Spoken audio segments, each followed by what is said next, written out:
televidentes, oyentes, seguidores, cibernautas que siempre están pendientes de las redes de Café con Voz y que los viernes nos acompañan acá en Enfoques con Luis Galeano, esta mesa virtual que semana a semana ponemos delante de sus ojos y oídos para hablar de las noticias que han hecho titulares y que han ocupado la atención durante durante los últimos días. Hoy es viernes 10 de julio del año 2026 y les agradecemos como siempre su sintonía, sus comentarios, sus me gusta, compartirnos para que más gente pueda ver este programa.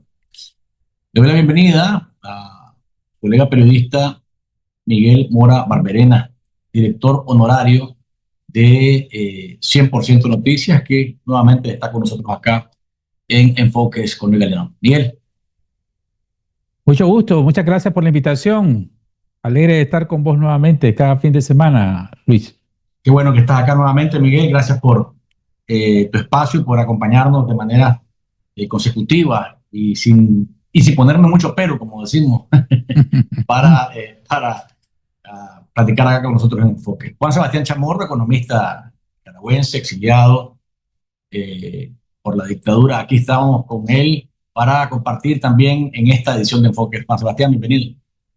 Muchas gracias, Luis, por la invitación. Un fuerte abrazo también a Miguel. Y a veces yo sí te tengo que poner pero, Luis, porque a veces ando en mil cosas, pero siempre que puedo aquí estoy con vos en el programa. De eso estoy claro y te agradezco también que cuando podés, cuando no podés, sos claro, no puedo, ya está listo. Sí. Bienvenido, gracias por tu espacio en este viernes. Bueno, arranquemos, Miguel, Juan Sebastián, con una noticia que se ha sostenido en los días, que es la situación de Monseñor Abelardo Mata.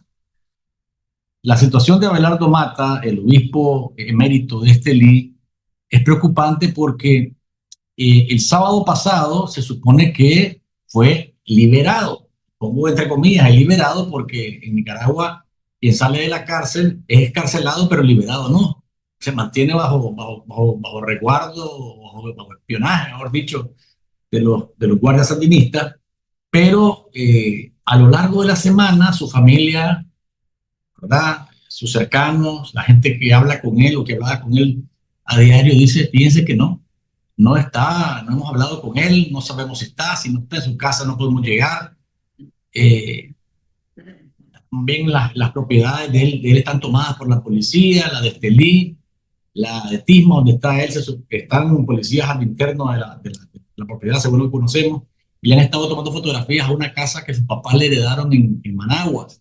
Entonces, es decir, hay una nebulosa alrededor de la situación del obispo Mata que nos salta la pregunta, si la hacíamos a la doctora Marta Patricia Molina durante la semana en una entrevista, de que si va a tener el mismo destino de los obispos Monseñor Silvio José Báez, Monseñor Orlando Álvarez, Monseñor Isidoro Mora y Carlos Enrique Herrera, que son los que han salido del país y que se han visto obligados a refugiarse en otras naciones.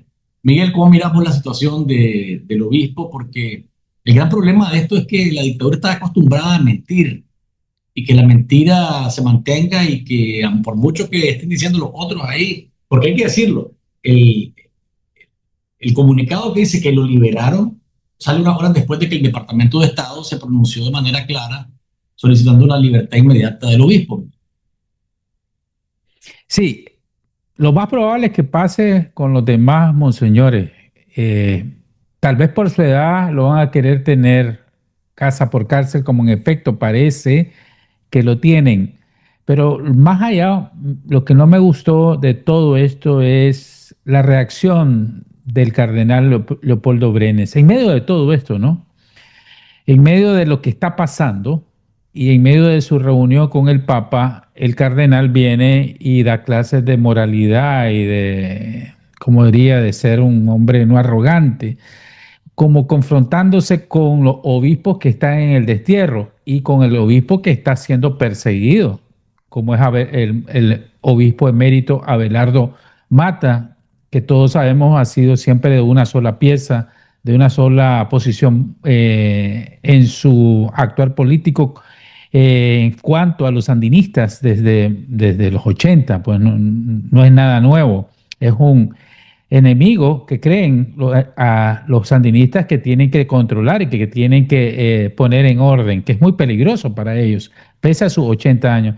Pero me dejó ese sinsabor feo porque en vez de reaccionar, porque él habla de las fake news o noticias falsas, de las que vienen de afuera, las que están adentro, no se sabe si es de la dictadura que está hablando. O sea, cuando alguien habla así tipo chifleta, pues no termina de aterrizar lo que quiere decir, porque las cosas hay que decirlas en cuanto al objetivo, el mensaje, el contenido y a quién va dirigido para que tenga efecto. Pero si vos lo tirás a la chifletería y a la crítica por criticar, pues es fácil, porque él es el líder de la Iglesia Católica oficialmente, una vez más puesto por el Papa, hasta que aguante. Entonces es tan sencillo como que saquen un comunicado diciéndonos a todos los nicaragüenses, dentro y fuera del país, que estamos preocupados por Monseñor Abelardo Mata y la persecución de la iglesia. Esta es la situación de Monseñor Abelardo Mata. Lo capturaron, lo investigaron y ahora lo tienen allá, y que vaya Brene a dar una fe de vida, porque nadie puede entrar. No puede hablar el obispo Mata, no ha dicho aquí estoy bien, estoy tranquilo, no se preocupen. Nada de eso nos dice. Y la que tiene la obligación es la Iglesia Católica, o sea, en su jerarquía, sigue siendo obispo de la Iglesia Católica. Pero yo temo que pase lo mismo, la represión, lo mantengan desaparecido, literalmente, casa por cárcel, o como no tenemos ninguna forma, ni la misma Iglesia Católica puede dar fe de eso, o no quiere dar, no sabemos si está en su casa, si lo tiene en el Chipote, si lo tiene en otro lado, no sabemos. La verdad, Luis. Gracias, Miguel, por tu primer enfoque. Bueno, para solo para dar la palabra a Juan Sebastián, porque ya, o sea, yo iba a incorporar el tema del cardenal en la segunda vuelta del asunto, pero ya está ahí, y me parece a mí que es desafortunado que el cardenal se comporte como lo que ha sido el cardenal, ¿no? El cardenal Brenes ha sido así, dubitativo, temeroso, con lenguaje civilino, digo pero no digo, sí pero no. Y en una situación como esta, en donde el país ha estado a la expectativa, Juan Sebastián, de lo que pasa con el obispo emérito de Estelí, aparecer diciendo que lo que se dice de Nicaragua en relación a la iglesia es noticia falsa, me parece que es una bofetada, y bien pegada no solamente al obispo Mata, al resto de obispos, a todo el clero que ha sido obligado a salir de Nicaragua, a los medios de comunicación independientes con los que el cardenal Brenes tiene, parece ya una animadversión, y pues la puede tener y tiene el derecho a hacerlo, pero el problema es que siendo quien es y teniendo el cargo que tiene, pues lógicamente cobran mayor relevancia sus palabras, Juan Sebastián. Es totalmente preocupante la situación de Monseñor Abelardo Mata.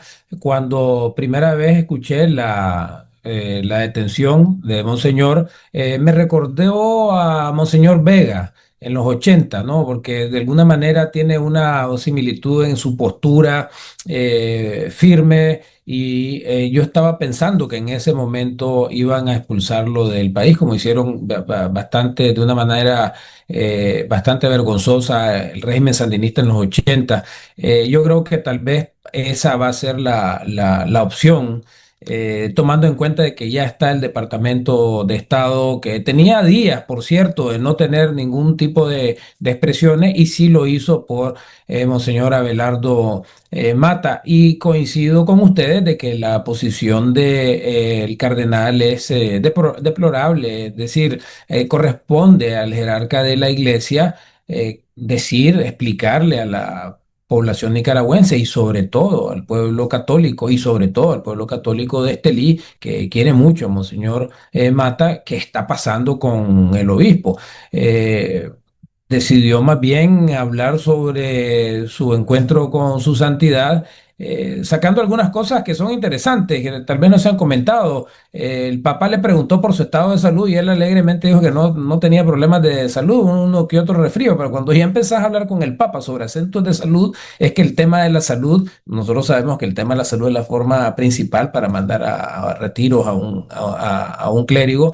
Creo que ahí se le escapó un poquito dentro de su ingenuidad haber dado ese pequeño detalle, pero contrasta mucho con lo que había venido diciendo Monseñor Silvio Báez, la preocupación del estado y cómo se encuentra Monseñor Mata. Y realmente este es un tema, un capítulo más de la persecución religiosa de un obispo emérito muy querido y con problemas de salud. No se sabe nada, como bien decís vos, y claramente estamos hablando de una situación de altísimo riesgo para Monseñor.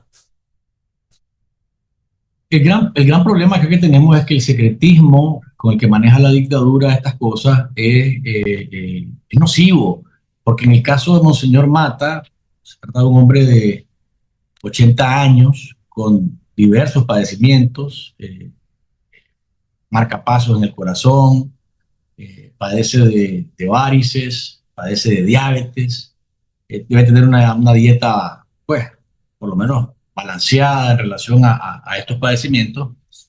Y ustedes que estuvieron secuestrados por el régimen, los dos, saben cuál es el comportamiento de la dictadura en relación a estas peticiones de la familia. En el caso de la familia de Monseñor Mata, no hablan ni aparecen en los medios para no granjearse una situación para ellos mismos, porque ya ve, hay una persecución alrededor del defensor de derechos humanos que pidió medidas cautelares a favor de él, Jeffrey Chavarría. La familia de él ha sido llamada para que no haga más escándalo. Es decir, pero cuando uno tiene algún tipo de comunicación con gente que sabe del tema, le dicen, mira, es peligroso lo que le pueda pasar. Es a estas alturas, Miguel, pensando casualmente en la salud de Monseñor Mata y lo que se vive en las cárceles o lo que se vive en el régimen penitenciario de casa por cárcel. Ustedes fueron en cárcel efectiva, pero casa por cárcel es prácticamente tener a la guardia dentro de tu casa. Eh, ¿Cómo ven el panorama? Porque es peligroso, de pronto se les puede salir de la mano. Sí, por eso no lo mantuvieron en el chipote o por más tiempo desaparecido fuera de su casa.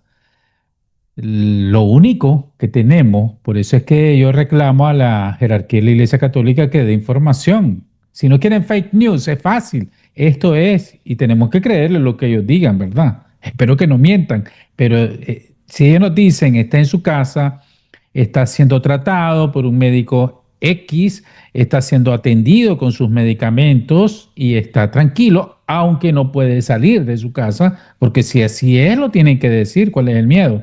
¿Mm? Entonces, eso tiene que ser comunicado o informado. Mientras tanto, todo queda en nebulosa, todo queda en quién sabe. No podemos comprobar eso, porque no le permiten ni a él mismo hablar. Creo que incluso teniéndolo casa por cárcel y algunas casas por cárcel que tuvo más o menos Jaime o la misma Cristiana Chamorro, pues hay diferentes tipos de casa por cárcel. Hay algunas que no le permite, que les permiten salir hasta el perímetro de los jardines o los muros perimetrales, si acaso tiene, que parece que tiene. Otros que no le permiten salir de la casa propia y le permiten utilizar la cocina, los diferentes lugares internos, y otra que es más agresiva, que no te permiten salir de tu habitación. No sabemos cuál de esas está. Y sí, la señora Rosario Murillo, a como amanece de buena, amanece de mala, porque es muy, muy rencorosa y puede estarlo torturando sádicamente. Y ahí viene el problema, su salud puede desmejorarse porque no estás en libertad, estás restringido y tú no tienes las visitas, no te puedes mover a ningún lado, no haces lo que vos querés y ahí su estado anímico puede sufrir algún tipo de bajón y ahí le puede afectar a su salud y es responsabilidad de Daniel Ortega y Rosario Murillo lo que le pase a Monseñor Abelardo Mata, Luis. Gracias, Miguel. Juan Sebastián. No, además que la atención médica es de pésima calidad. Miguel y yo somos testigos de ver, porque no es que el tratamiento de casa por cárcel incluso implica que el tratamiento o el cuidado sea por los médicos de ellos. Y nosotros en el Chipote veíamos y vimos la calidad pésima de atención médica, donde para cualquier cosa te daban una Advil, un analgésico. Hugo Torres es el mejor ejemplo, ¿verdad? Y la atención médica es fatal. Entonces, el traslado de, ya ni se diga Humberto Ortega, el traslado de la atención médica de los doctores que atienden a Monseñor Mata y el traslado a un médico del Ministerio del Interior, que generalmente son del Hospital de la Policía, implica un riesgo altísimo también si es que acaso le están dando algún tipo de tratamiento médico. Y reitero lo del tema del estado anímico. Si vos mantenés un estado anímico bajo, un estrés carcelario permanente, eso va mermando en tu salud física y eso podría estar pasando con Monseñor Mata. Vamos a ver qué ocurre porque definitivamente ha sido noticia y se ha sostenido como noticia relevante durante los últimos 15 días esta situación de Monseñor Abelardo Mata, obispo emérito de Estelí. Por otro lado, noticia que, a la que Juan Sebastián, vamos a darle la palabra casualmente a él nuevamente para profundizar, es el tema de los buques. Buques con bandera nicaragüense que forman parte de la flota fantasma de una red internacional utilizada para transportar petróleo iraní y ruso, burlando las sanciones impuestas por Estados Unidos y por la Unión Europea. Es la primera vez que vemos, Juan Sebastián, un caso tan claro de bandera nicaragüense utilizada para que los amigos del régimen puedan capear casualmente la presión económica, el tema de las sanciones que se le han impuesto. ¿Qué implicaciones puede tener en el corto y mediano plazo este descubrimiento allá en la India? Bueno, en primer lugar, el descubrimiento ocurre por una especie de accidente. Al haber una tormenta frente a las costas de Bombay, el barco que ya había sido detenido por sospecha bastante clara de traslado de petróleo iraní sancionado, se desprendió de su anclaje y empezó a moverse hacia la costa, representando un enorme problema ambiental para la India. Y entonces, al salir la noticia de que se trataba de un buque de bandera nicaragüense, nos pusimos a la tarea de investigar de qué se trataba esto, porque hasta donde llegaba nuestro conocimiento, Nicaragua nunca había tenido una flota mercante, mucho menos de flota petrolera, de tanqueros petroleros. Es un país que no tiene petróleo, evidentemente no tiene por qué tener una flota mercante. Entonces empezamos a investigar y hay una serie de sitios web e incluso el sistema mismo de Naciones Unidas registra todos los barcos en el mundo, tienen una placa, por así decirlo, que se llama un registro IMO. Que representa la Organización Mundial Marítima Internacional, quiero decir, de ahí viene IMO por sus siglas en inglés, y todos tienen un número único. Ese número único permite rastrear el barco durante todos sus años. Este barco fue construido hace ya 24 años, ha pasado por varias banderas y justamente cuando sancionan a la empresa dueña de este barco, esto es el año pasado, y le cae la sanción ya en este año, el barco aparece con bandera nicaragüense. Entonces aquí tenemos varios elementos interesantes. Sanciones de la OFAC, de los cuales los Ortega Murillo son expertos. Formas de evadir las sanciones, cosa que los Ortega Murillo son expertos. Es decir, trataron es muy sospechoso de que el barco cambie a bandera nicaragüense evadiendo una sanción económica de la OFA, como efectivamente lo han hecho durante todos estos años con las sanciones de los Estados Unidos. Esto tiene implicaciones muy serias. En primer lugar, porque estás utilizando la bandera nacional como trapo, vendiéndola al mejor postor, recibiendo dinero por ello. Ya podemos hablar en detalle cuál es el esquema que se está utilizando, porque también hay una investigación de una agencia periodística de inteligencia que se llama Bellingcat, que justamente en febrero había ya detectado este mecanismo fraudulento. Pero la implicación en este momento es que para el gobierno de Estados Unidos está quedando en evidencia de que Ortega no solamente está evadiendo las sanciones económicas impuestas al régimen de Ortega Murillo, sino que está utilizando a sus aliados, está siendo utilizado por sus aliados, por sus hermanos, estas son palabras de ellos, iraníes y rusos, para ser parte de esta flota fantasma. Esta flota fantasma, como su nombre lo indica, surge a partir de las sanciones mundiales en contra de Irán, inicialmente, esto en el 2002, donde los iraníes necesitaban sacar el petróleo y encuentran en barcos destartalados, viejos, listos para el desguace, que los compren navieras fraudulentas o navieras hechas de papel para que pudieran, con registros internacionales de terceros países, dando su bandera por conveniencia, exportar este petróleo a China y la India regularmente. Esto es algo que está documentado por muchos años. Después, con las sanciones a Venezuela ocurrió lo mismo, y con las sanciones a Rusia, después de la invasión a Ucrania en el 2023, quiero decir, en el 2022, esta flota fantasma se expandió enormemente por todo el mundo para evadir las sanciones hacia Rusia, que exporta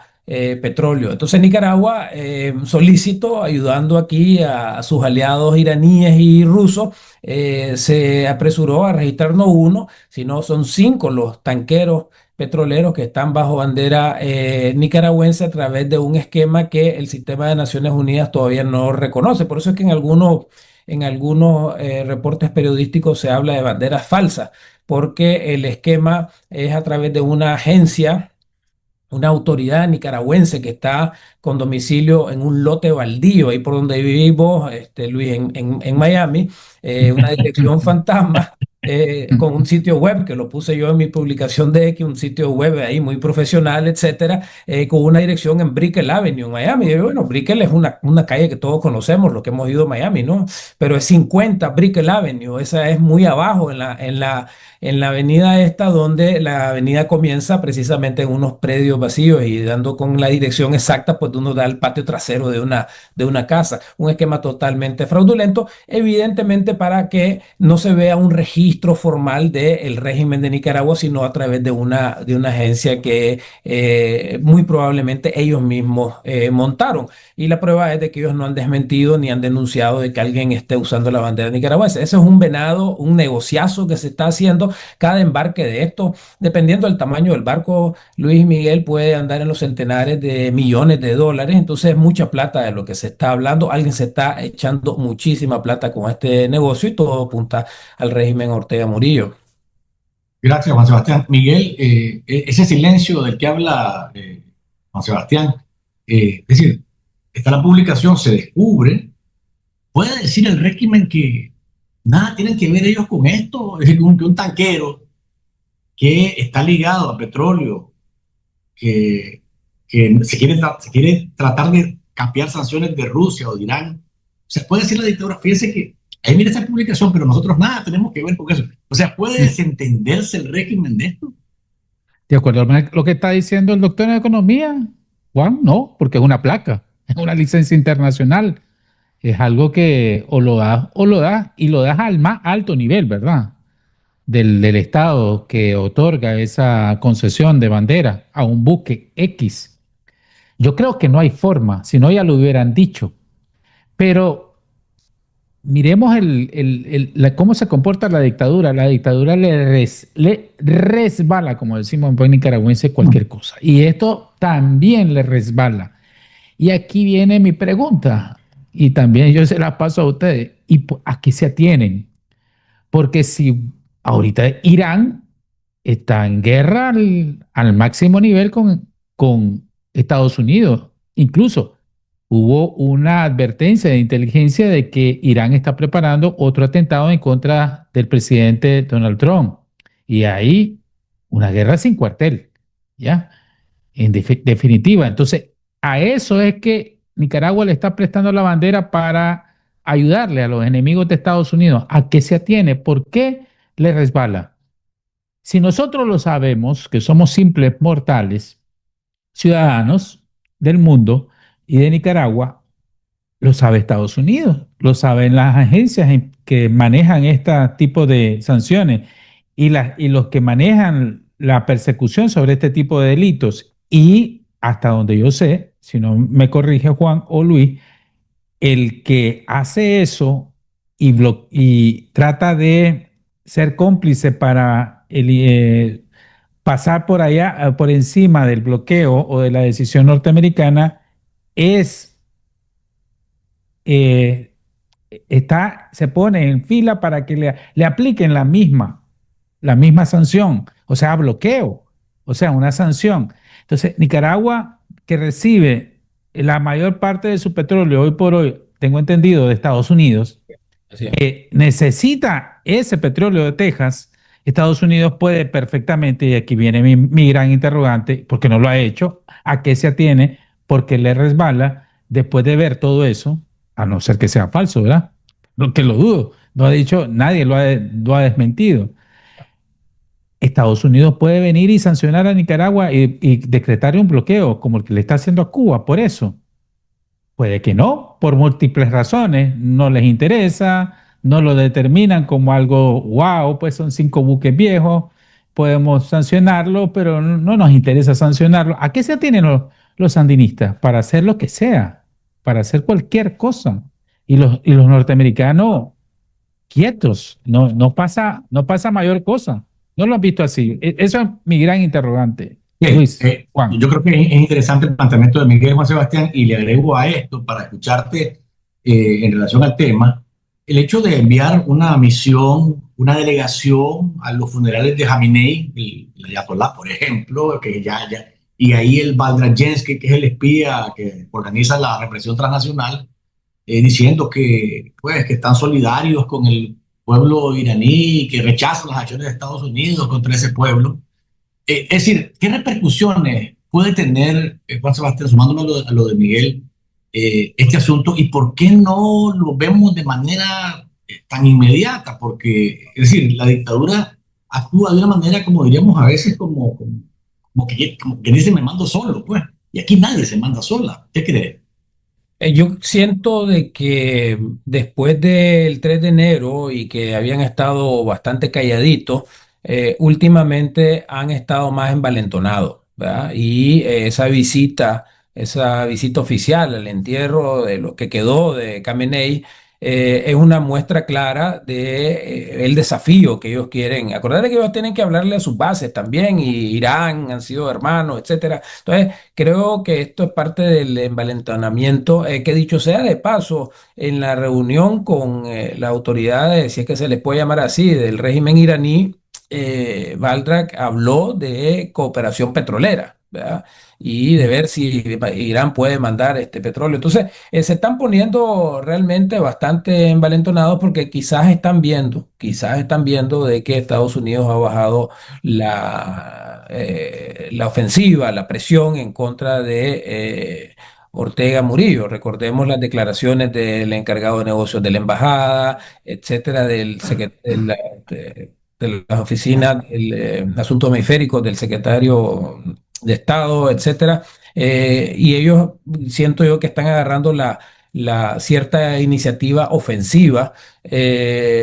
Y al mismo tiempo también se nota que están haciendo algo con los norteamericanos. La semana pasada, una noticia que creo que tiene mucha importancia y fue cubierta por ustedes, fue la llegada de un avión de deportados, 116 personas. Hasta ahí no hay ninguna noticia más allá de lo común porque llegan toda la semana, cada 15 días aviones de deportados, pero es que el tema fue de que ninguno de estos 116 deportados eran nicaragüenses.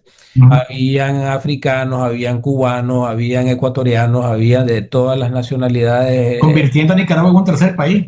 en un tercer país. Y eso significa de que Ortega le está mandando un mensaje de decir, yo en lo que vos necesites de apoyo en tu política de deportación, yo aquí estoy para apoyarte. Eso es claramente una movida típica de Ortega de, por un lado, estar hincando y por otro lado decir, aquí estoy para ayudarte. Esto es algo que nosotros lo llevamos a Washington a propósito de una reunión que tuvimos de denunciar esta nueva forma de complacencia que ya los norteamericanos lo han venido diciendo. El subsecretario de Defensa, Umire, que hace aproximadamente unos 4 meses dijo unas declaraciones bastante enigmáticas y decía, Ortega y Murillo están cumpliendo lo que nosotros le estamos haciendo. Eso fue algo que lo cubrimos también, están con Sí. compliance, usaron la palabra en inglés. Entonces ellos están de alguna manera, estoy seguro que todos los barcos que nosotros nos dimos cuenta ya después, precisamente por el accidente frente a las costas de la India, ellos ya lo tienen más que monitoreado, y probablemente ya le hayan mandado el mensaje de esta situación y ellos para enmendar la cuestión lo hacen. Igualmente quitaron la visada unilateral, la visada global para un montón de países. Libre Eso, visado. sí, el libre visado, y eso lo vio Estados Unidos como una cuestión positiva, pero es que este es el típico Ortega haciendo cosas para luego, como los presos políticos, ¿no? Los echan para que cuando los sueltan, da la impresión de que ha cambiado, cuando en realidad no ha cambiado absolutamente nada. Es simplemente una estratagema para decir estoy cediendo en estas cosas, estoy colaborando. Ya ni se diga los embarques de drogas que están a la orden del día en todo Centroamérica, que tienen uno u otro elemento nicaragüense, o el barco está cerca de costa nicaragüense, o la lancha, o hay tripulación nicaragüense, o se encuentra un cargamento de droga en San Petersburgo viniendo de un barco carguero, precisamente saliendo del puerto de Corinto, un puerto de bananos en Inglaterra. Es decir, todos estos elementos, nosotros se lo hemos dicho hasta la saciedad, las autoridades norteamericanas, de que Ortega es una amenaza al hemisferio occidental, a la seguridad del hemisferio occidental, y qué mejor prueba de que ahora vemos de que hay un barco en averías que resulta ser nicaragüense y que resulta transportar petróleo iraní sancionado. Las pruebas nos remitimos. Por eso es que es muy importante la documentación de todas estas cosas para hacerle ver a los norteamericanos y a los europeos. Recordemos que las sanciones al petróleo ruso también le cae la Unión Europea, y estos son elementos de evidencias que estamos llevando precisamente a todos los foros internacionales para demostrar lo que hemos venido diciendo. Ortega, Murillo son una amenaza para la seguridad hemisférica. El asunto acá es casualmente cuánto repercute, Miguel, porque ustedes lo han estado haciendo y yo creo que el trabajo que están llevando adelante los grupos opositores, porque el profesor Evan Ellis estuvo en esa reunión y nos dijo, lo entrevisté yo y me dijo que efectivamente hay que prepararse para una crisis de sucesión, pero él ve que todavía el tema de que Nicaragua es en sí el régimen un peligro para la seguridad, no lo terminan de ver como tal acá en Estados Unidos. ¿Qué más se puede hacer? Porque bueno, pues ya Costa Rica denunció en la OEA que Hamas y Hezbollah tienen grupos que están en Nicaragua. Esto de la delegación iraní, se están nacionalizando palestinos. El barco que sirve para capear sanciones de Estados Unidos y de Europa. Miguel, ¿qué hace falta para que vean que efectivamente ese tándem siniestro y sus secuaces son un peligro para Estados Unidos y que hay que tomar acciones? Que se descubre un yacimiento de petróleo más grande o igual que Venezuela. Porque esa era mi pregunta. Le resbala y se atienen. ¿A qué se atienen? Y no terminan la administración norteamericana de ni siquiera decirle algo fuerte. Porque yo entiendo que hay comunicados por los presos políticos, esto, que donde está el monseñor Abelardo Mata, pero esos son síntomas, consecuencias de lo que la podredumbre que está atrás. Ponele que a los estados no les interesen los derechos humanos ni la democracia, pero sí la seguridad nacional de Estados Unidos le interesa.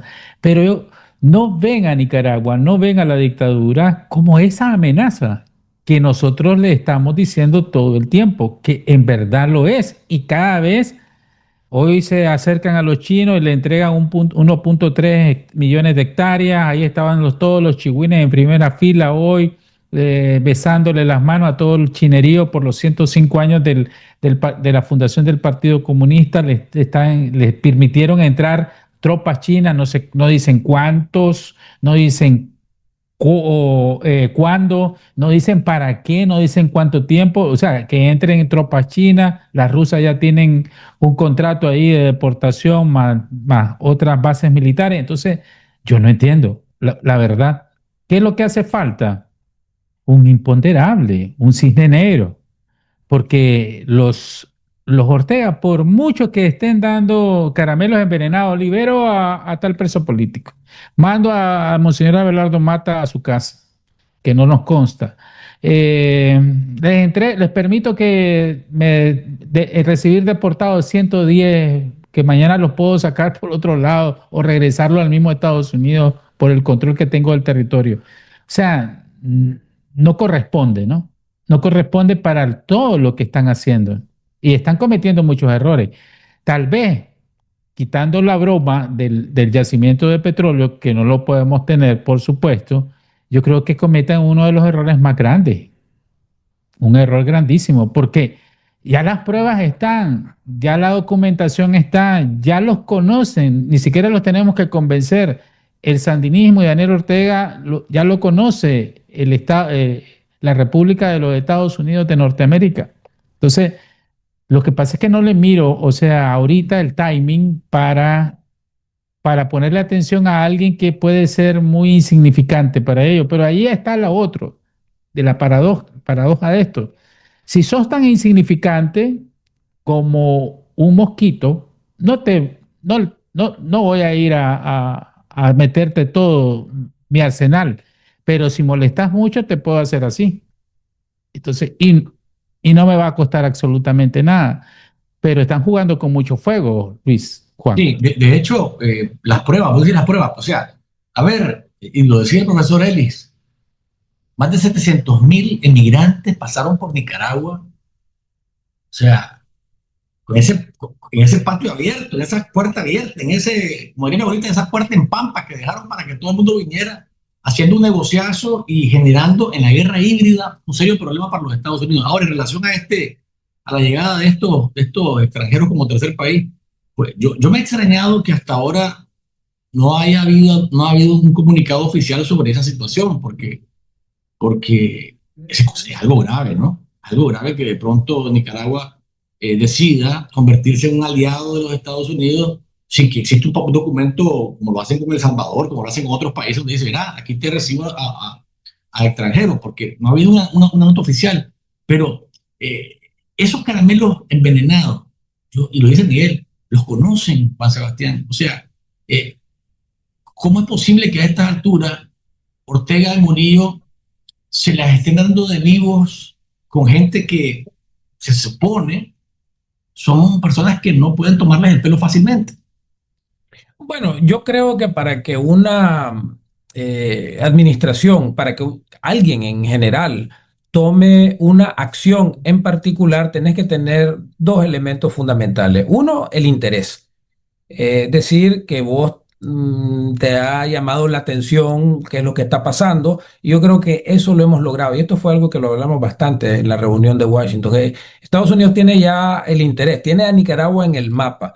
A pesar de todos los conflictos del mundo, estamos hablando de pues, lo de Ucrania, lo de Medio Oriente, lo de Irán ahora, que dicho sea de paso también concentra mucha atención a la administración, porque no está saliendo como estaba en sus planes originalmente.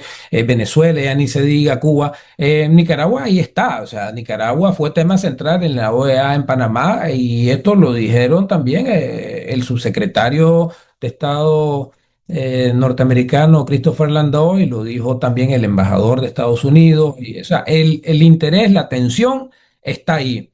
Lo que sentimos nosotros que no hay es la necesidad de actuar. Es decir, los americanos no han tenido en este momento todavía la necesidad de decir, hombre, este mosquito hay que sacarlo. Nosotros hemos insistido de que a diferencia de Cuba y Venezuela, Nicaragua es una ficha muy fácil de obtener, porque a diferencia de tener un sistema organizado a través del Partido Comunista Cubano, el Partido Socialista Unificado de Venezuela. El caso de Nicaragua es una familia, son dos tipos, ¿no? Frente a un esquema dinástico totalmente absurdo que tiene además elementos que está el tema de la migración. Está el tema de la persecución religiosa, está el tema de China y está el tema de Rusia, que son elementos, y está el tema de Irán, y ahora más que antes. Entonces, lo que nosotros estamos tratando de hacerle ver a las autoridades del mundo, no solamente a los americanos, sino también a los europeos, es de que sientan ellos la necesidad, y la atención ya la tenemos, la necesidad de actuar con coordinación con la oposición nicaragüense que está en el exilio haciendo lo que tenemos que hacer, poniendo a Nicaragua en el tapete y también presentando ideas de cómo poder resolver esta situación. Y esa es la segunda parte de lo que se habló en esa reunión, a lo cual Evangelis le dedicó un artículo que lo escribió en muy poco tiempo y que salió motivado para escribirlo porque se habló mucho del tema de la transición. Con los temas de la salud y el deterioro físico de estos dos señores, el tema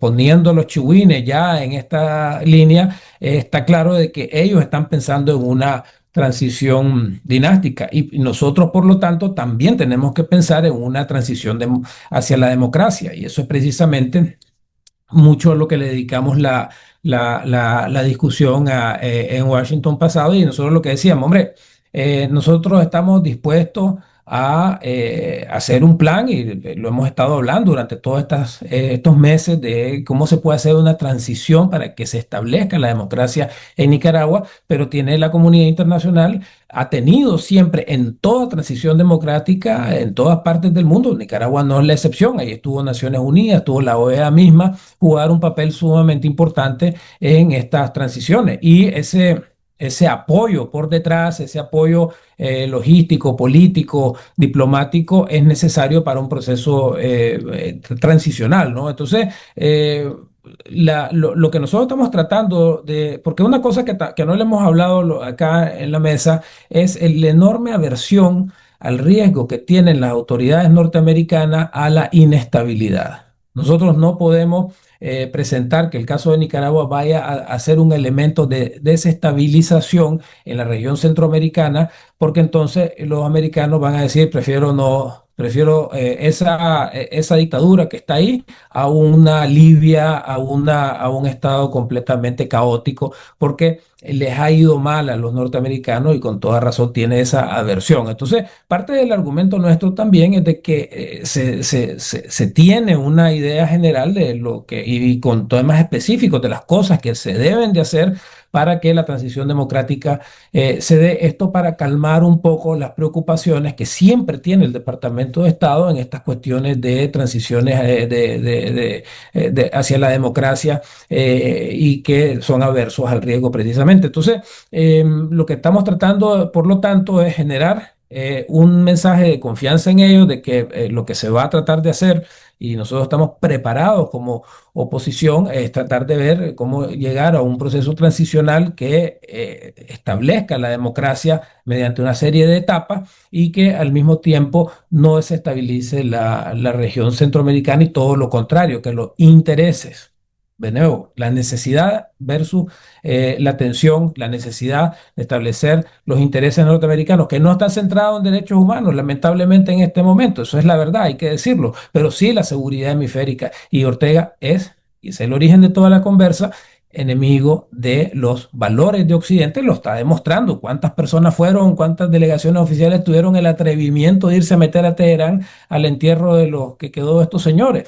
Entonces, el peligro para el hemisferio occidental que representa Ortega Murillo, el elemento fundamental, pero también hay que combinarlo con ese otro elemento de la transición que mencionaba.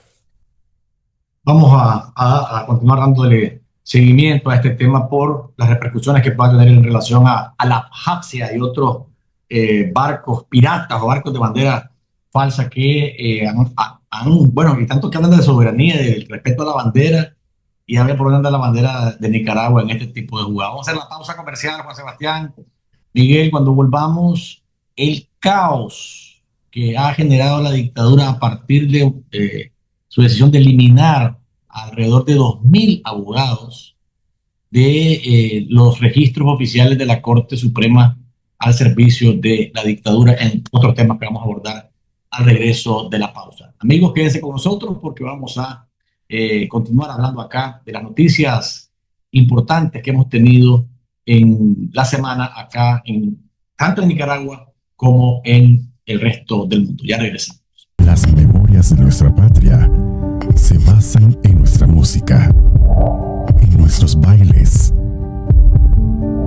en nuestras tradiciones. No te perdás nuestro gran show de gala. Nicaragua, memorias vivas de mi tierra. Este 29 de agosto a las 7 de la noche en el Teatro Manuel Artime. Boletos a la venta en eventbrite.com. Precio de preventa $35. Ayúdanos a ayudar. Ballet Folclórico Nicaragüense Azul.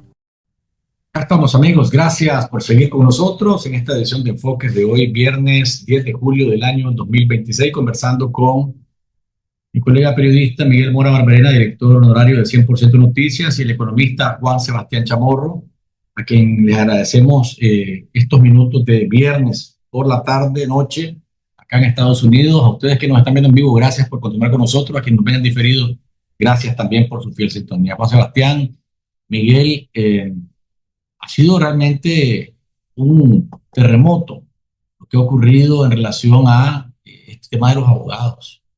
Se habla de 2.000, pero la verdad es que pueden ser miles más, porque el problema que he encontrado, y lo que me han dicho, por lo menos una docena que me han llamado y que han intercambiado conmigo, punto es que tienen terror la mayoría de ellos de llegar a hacer una gestión a la corte y que les digan: usted ya no es abogado, usted ya no está en el sistema, usted ha sido eliminado de los registros.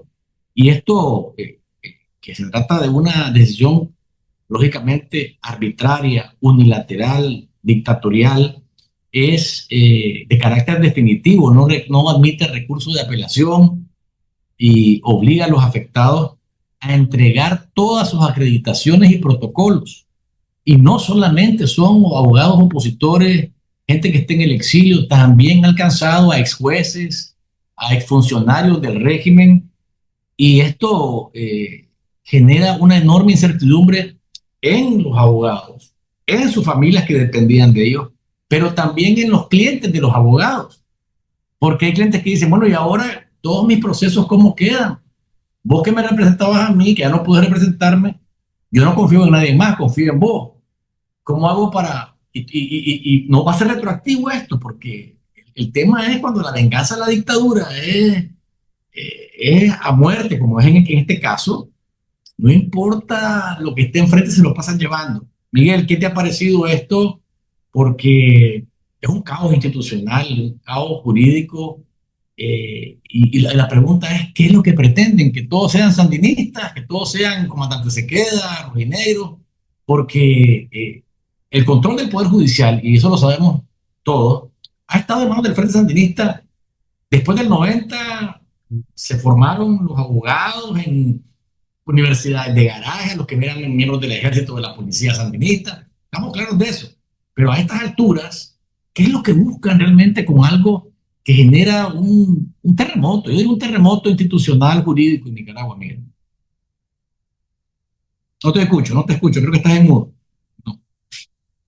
Ya lo tenía por la pausa. Adelante. El mismo objetivo que hicieron con los periodistas y los medios de comunicación: eliminar lo que le adversan, los que no comparten su línea ideológica o política o corrupta o lo que sea que tengan ahí como dictadura dinástica y criminal. Lo mismo que hicieron luego con un montón de profesionales que fueron sacados y purgados, incluso de la propia Corte Suprema. Recuerdo que hubo una purga de más de 2000 y fueron corridos muchos supuestamente sandinistas, pero aquí las cosas no son tan blancos y tan negras.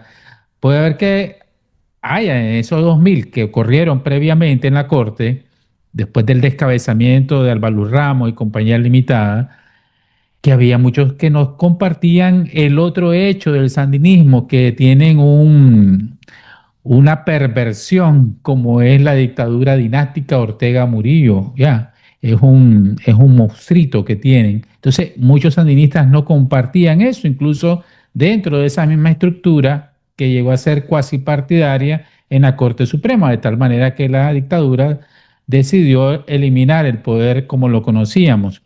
Después siguió con los estudiantes de medicina y los médicos que no son sandinistas o que se negaban a ir a las marchas porque allí te vigilan, que hicieron un comentario, que no les gustaba que les pusieran impuestos partidarios, ahora que les quiten las horas extra, etcétera. Entonces, estudiantes que no les gusta ponerse el pañuelito rojinegro, va de viaje. Y ahora, esto ya venía pasando con muchos abogados fueron exiliados, eran opositores por el mismo hecho de su profesión humanística de derecho, de justicia, ¿no? Muchos se fueron y fueron hasta magistrados, ¿no?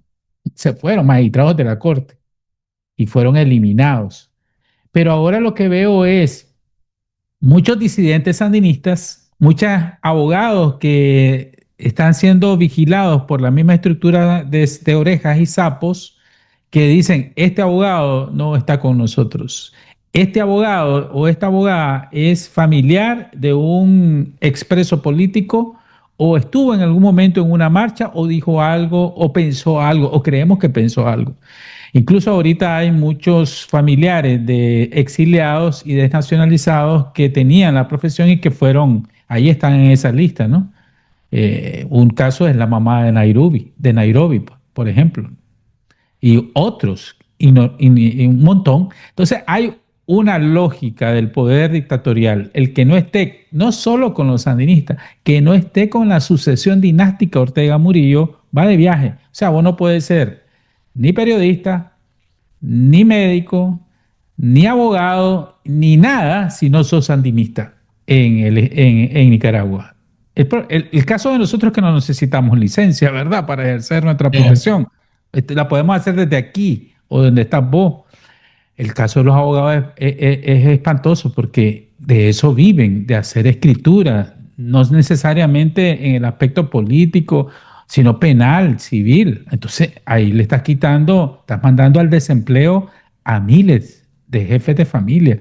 Eso es grotesco y eso es perverso de toda perversidad. Se están extralimitando. ¿Y a qué se atienen? Esa es mi pregunta. ¿A qué se atienen? ¿A que el pueblo va a aguantar todo eso y más por siempre? Puede ser, Luis, Juan. Gracias, Miguel. Juan Sebastián, te escuchamos sobre el tema. El número creo que no se va a saber y ahora este va a ser el nuevo juguetito que van a tener como estaban con los desnacionalizados de facto que no los dejaban entrar al país, no los siguen dejando entrar al país porque la represión continúa en ese sentido. Ahora va a estar esta lista. Yo no creo que esto se detenga aquí en estos supuestos 2000, no sabemos cuánto, esto va a continuar.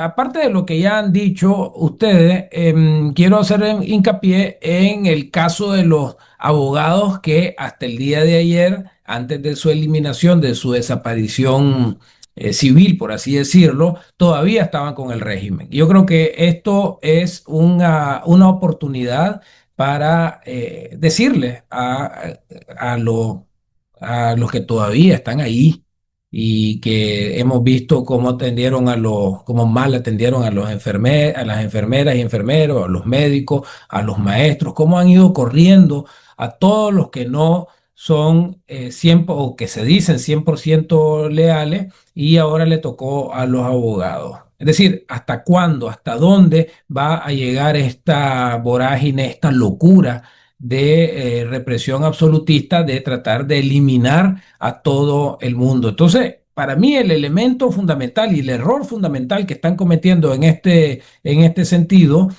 porque lo de los abogados opositores, pues se podía prever. Pero aquí creo que se fue también mucha gente de ellos mismos, que hasta el día de ayer estaban, y eso tenemos que ponerle particular atención. En los regímenes, cuando empiezan a tomar este tipo de acciones, se dan también pasadas de cuenta entre ellos mismos, ¿verdad? Entonces estoy segurísimo que en esta lista, meteme a fulanito de todas maneras, que fue el que me ganó el caso del embargo de la camioneta para ya sacarlo y empujarlo. Entonces aquí hay pasadas de cuenta de ese tipo también, que hay que aprovecharlo nosotros. Yo en lo particular siempre doy, cuando se da este tipo de medida, un mensaje a los que están allá, a que están viendo este programa, que también ven 100% Noticias, de que este barco no tiene sostenibilidad, que este barco, esta es una muestra más de cómo se va hundiendo cada vez este barco, y que tengan conciencia de que si no fuiste abogado, probablemente vas a ser el próximo, brother, el próximo que te va a caer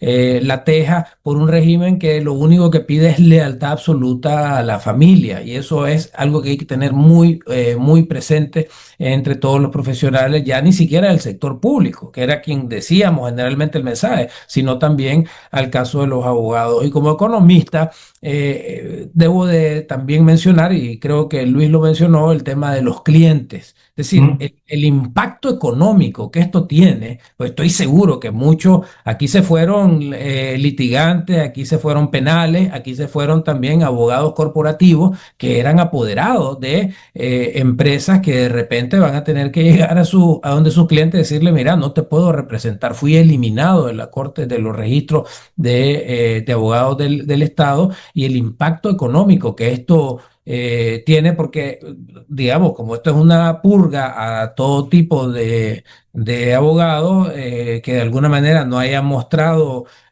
alguna simpatía, los que van a ir quedando son solamente los sapos, las orejas, que van a tener que meterse. Ese puede ser un objetivo también de la política, de asegurarse una penetración de abogados de muy pocos escrúpulos, que estén dispuestos a informar qué es lo que está pasando en las empresas pequeñas, medianas y grandes, para que el Estado, el régimen, tenga más información desde adentro a través de una red de espías, abogados, agentes del régimen. Todo acá hay que pensarlo en la maldad doble. Es decir, la maldad aquí es cierto, es una maldad de control absoluto, maldad también de hacer el daño, pero también estoy seguro que hay un interés de tener este control absoluto, incluso para sus mismas transacciones de la gente que ellos mismos tienen, ¿verdad? Porque también he escuchado de que algunos jueces o ex jueces, hasta muy reciente data, también fueron purgados, tal vez posiblemente por el tema este de lo que ya venimos llamando como represión, corrupción no autorizada, ¿verdad? Entonces, esto tiene varias aristas, y definitivamente el costo económico se va a sentir también, porque esto es una violación flagrante al Estado de Derecho, que más allá, además de la independencia del Poder Judicial, que ya no existe y no ha existido por muchos años, no solamente por la Constitución Chamuca, sino que no ha existido por muchos años, también radica el Estado de Derecho en el poder notarial de fe pública, de un notario público, de que la escritura, la celebración de un contrato sea a través de una persona confiable entre las partes, reconocida por el Estado en cuestión, y que por lo tanto puede dar fe pública que este es ley entre partes. Esa ley entre partes, que es el contrato comercial, laboral, etcétera, se ha destruido. Esa confianza en la integridad de la figura notarial, de la fe pública, está severamente destruida también. Es decir, no quieren dejar ni una sola piedra en este edificio destruido que es el Estado de Derecho. Ahora bien, estamos hablando o el supuesto argumento es que los que han sido eliminados incurrieron en delitos durante su trayectoria como abogados. El tema es que no les dan la oportunidad, como en el caso de ustedes, pues, en el caso mío, que a todos nos acusaron, no hay manera de defenderte, pues, no hay proceso administrativo, no hay apelación, no hay absolutamente nada. Es arbitrario y dictatorial. Pero hay algo muy importante que creo que lo acabas de mencionar, Juan Sebastián, y es, creo que Miguel lo tocó también en su momento, y es aquello que en algún momento muchos pensaron: a mí no, si conmigo no se meten, hermano, nada tengo que ver yo con eso, son los puchitos, son los opositores, son los que se pusieron de loco, querían dar golpe de Estado, o sea, pero el agua les ha llegado al cuello a muchísimos que pensaban así, a muchísimos que pensaban que ese es problema de ellos. Yo en un momento con yo, el comandante, la compañera, que estamos, no hay problema. O sea, no se meten conmigo, yo soy indiferente, soy distante, no me importa.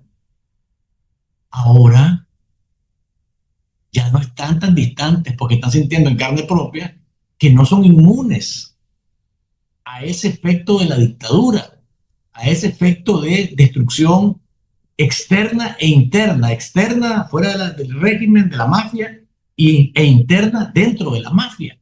O sea, ya la dictadura ha mostrado su rostro, se ha desenmascarado completamente y ha demostrado, en este caso Rosario Murillo, que va con todo y contra todos los que ella quiera irse, sean propios o impropios. No hay problema con eso, para ella no es un problema. Y aquí viene la parte de la que hablábamos con el profesor Ellis también, ustedes lo hablaban en esa reunión, y es el tema de cómo capitalizar el malestar.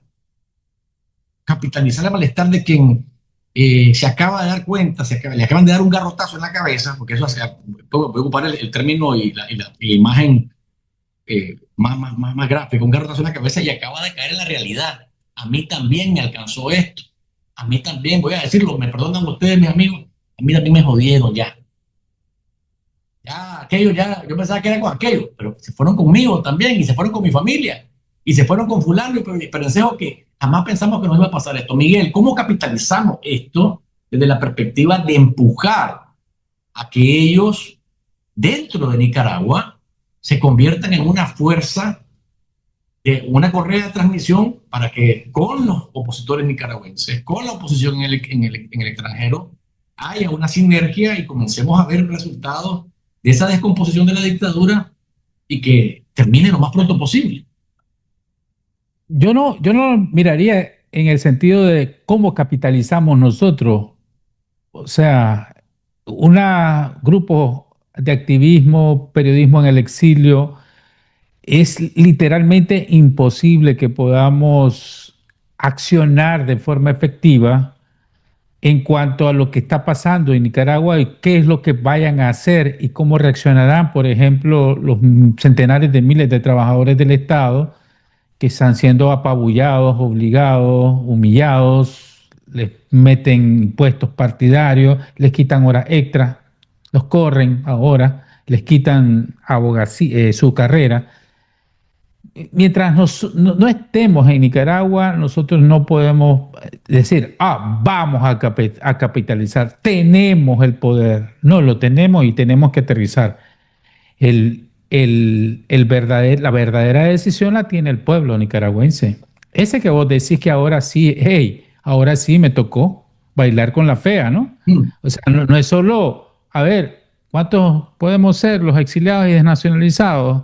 Unos 500, 600, en todo caso unos 2.000, 3.000, que en términos políticos, o sea, periodistas, opositores, abogados, líderes políticos, fuimos expulsados, fuimos encarcelados, confiscados, expulsados y desterrados, y que forman parte de ese núcleo.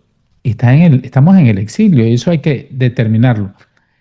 Los que están adentro, el ciudadano que está adentro, el que ahora sabe que ya no puede trabajar porque ya le borraron su profesión, el estudiante de medicina que estaba a punto de salir un año más y ahora le dicen no sirve para nada, va a tu casa, el la familia que dejaron desterrada ahí a unos familiares en cualquier aeropuerto, a mí me escriben constantemente, mire, don Miguel, me dejaron aquí de repente, no me dejaron montar, y yo no me he metido con nadie, yo nunca anduve en una marcha, yo no he dicho nada, pues así es la dictadura, le digo, es autoritaria, si de eso se trata. Algo tenía, algún sandinista algo tenía, alguna propiedad, algún interés, algo, le caíste mal, qué sé yo, y ese es el régimen autoritario. Yo más estoy, en vez de nosotros poder capitalizar y estoy con la gran interrogante y a la expectativa absoluta, ¿hasta cuándo el pueblo de Nicaragua, que me sorprendió a mí en el 2018, porque ustedes mismos, yo se los conversaba, en ese tiempo miraba a todo el mundo calmado, todo el mundo tranquilo, ¿no? En el 2018, ¿de acuerdo? Y en todo el mundo mirábamos una pasividad ante los primeros pinochitos de lo que era la dictadura. O sea, estaban sacando los colmillos apenas de lo que comparado con lo de ahorita. Y de repente explotó el pueblo. Un pueblo aguerrido, un pueblo rebelde en todo su sentido, un pueblo que no se deja apabullar por mucho tiempo, ni con Somoza, ni con Zelaya, ni con los 80, la dictadura de los sandinistas de los 80. Pero en este está mansito, acepta palo tras palo, que le quiten todo, que le roben todo, que hagan todo con él, y tan tranquilo agachan la cabeza y dicen, ¿qué más? ¿Hasta cuándo más? Yo estoy a la expectativa de que ese pueblo, como estudioso de la ciencia social, algo, o sea, para una acción, una reacción, y hay un momento en que eso va a explotar, como explotó en el 2018. Pero la misma capitalización es que la decisión de cada uno de los perjudicados, que son miles de personas, miles de familias, cómo va y cuándo va a reaccionar ese pueblo. Siempre ha sido mi interrogante y estoy hoy más a la expectativa que nunca. Lo que nos corresponde como periodista es decírselo, porque No, eso claro, es verdad. claro, Miguel. ¿Sabe por qué? Porque eso no se dice en los medios sandinistas y nuestra audiencia es limitada porque estamos en redes y no estamos en Nicaragua, pero hay un núcleo. No necesitas informarle a todo el mundo, necesitas un porcentaje mínimo para que todo se sepa. Eso lo sabemos como comunicadores. Pero en cuestiones políticas yo no le podría exigir mucho a Juan o a los demás, porque no están en Nicaragua. Una vez estar en Nicaragua, una vez ellos se puedan organizar, una vez se pueda reactivar su movimiento político, esos son otros 100 pesos. Pero eso tendremos que tener mucha fe, certeza de lo que no se ve, convicción de lo que se espera para creer que eso vaya a pasar en un corto plazo, Luis. Ahora, yo decía capitalizarlo en el sentido no de hacer activismo político desde el periodismo, sino como opositores al régimen. No, político, no, yo solo aclaro que el periodismo hace su parte cuando lo dice, Sí. pero cuando voy a eso que estabas diciendo, por eso le digo, no puedo yo decirle, hey, no están capitalizando, hey, eso está como No, por eso, imposible. y para eso tenemos a Juan Sebastián aquí nosotros, porque él sí está dentro de la dinámica de los grupos opositores. Y no sé, Juan Sebastián, ¿vos compartís la imagen o la visión de Miguel de que de fuera no se puede capitalizar esto y que hay que estar dentro para capitalizarlo? Bueno, es que quisiéramos estar adentro, lo que pasa es que no se puede, las condiciones son muy brutales y decir que hay que regresar y todos queremos regresar y estoy seguro que ustedes también, tiene que pasar por una condición previa de retorno seguro, ¿verdad? Porque si no sería suicidio, aunque sí tomo en cuenta la importancia, lo que dice Miguel, de que hacer política en el exilio es extremadamente complicado. Eso es una realidad. Así que todo esto es por diseño. Ortega nos saca precisamente para hacernos el trabajo más difícil. Y hablando de Evangelis, el artículo contiene algunos elementos que valen la pena mencionarlo y hay un párrafo en particular que yo pensé que iba a generar algún tipo de controversia y no lo ha generado, porque si lo hubiera dicho un opositor, lo estuvieran quemando en la hoguera. Dice Evangelis, es importante para la oposición forjar unidades, dice, yo entiendo que son comunicaciones, pero usó la palabra unidades con desertores sandinistas actuales y futuros. O sea, si eso lo ha dicho, si eso lo he hecho yo, hubiera sido número uno en las redes sociales. Y lo voy a decir, yo creo de que lo que está diciendo Evangeli ayuda a resolver en parte este problema que dice Miguel. ¿Cómo podemos nosotros hacer política, con un pragmatismo político acertado, de tratar de enviar este mensaje? Por eso es que estaba hablando yo precisamente de estos sandinistas que han muerto en vida actualmente. Y nosotros realmente como reflexión hemos hecho un muy mal trabajo de enviar ese mensaje a estos desertores, estos simpatizantes que es cierto, Ortega no tiene popularidad, pero hay gente todavía que votaría por ellos y que nosotros tenemos que tener un mensaje hacia esa gente, no a los que han cometido delitos de lesa humanidad, evidentemente, pero a estos abogados que estaban en alguna notaría del Estado, que estaban en alguna alcaldía, de que continúan siendo sandinistas y que ahora les quitaron no solamente ya el cargo público que tenían anteriormente, sino la forma de vida, la forma de ganarse la vida una vez que los hayan corrido del sector público y que se estaban ganando la vida como notarios o abogados, les están quitando eso, los están castigando. Nosotros tenemos que mandar un mensaje, tal vez no en los términos que dice Evangelis, pero un mensaje de decirle, mira, a los que están siendo afectados ahorita y a los futuros, hay un espacio en la Nicaragua democrática, construyámosla juntos todos, ¿no? Entonces, ese pragmatismo que Evan puso en el artículo, debo decir que me sorprendió mucho que no se reaccionara tan efusivamente, y eso me parece una buena señal, en el sentido de que estamos llegando al convencimiento de que con esta gente, con estos corridos del Estado, con estos enfermeras, enfermeros, doctores, médicos, profesionales de la salud, maestros o ahora abogados, también utilizarlos ellos como palanca de malestar en contra de esta dictadura a favor nuestro. Por eso es que yo decía de que esta tragedia, esta noticia tan terrible como es la eliminación civil de todas estas personas, puede ser una oportunidad política que hay que aprovecharlo, pero mal haríamos diciendo, por ejemplo, hombre, qué alegre que te quitaron tu licencia de abogado porque fuiste un abogado que estabas trabajando hasta hace 15 días en la alcaldía de no sé dónde. Eso sería un pésimo mensaje de enviar, todo lo contrario, decirle, debes de reconocer de que te metiste a apoyar algo que al final te terminó comiendo los ojos como los cuervos cuando se descuida el granjero. Entonces, ese mensaje, Luis y Miguel, es sumamente importante y sobre todo a la luz de que estamos en el exilio y es más difícil hacer política. No ha habido transición política democrática y yo sostengo de que estamos en un proceso transicional. Podemos estar en una etapa muy inicial, podemos estar en una etapa intermedia, no lo sé, pero no hay proceso de transición hacia la democracia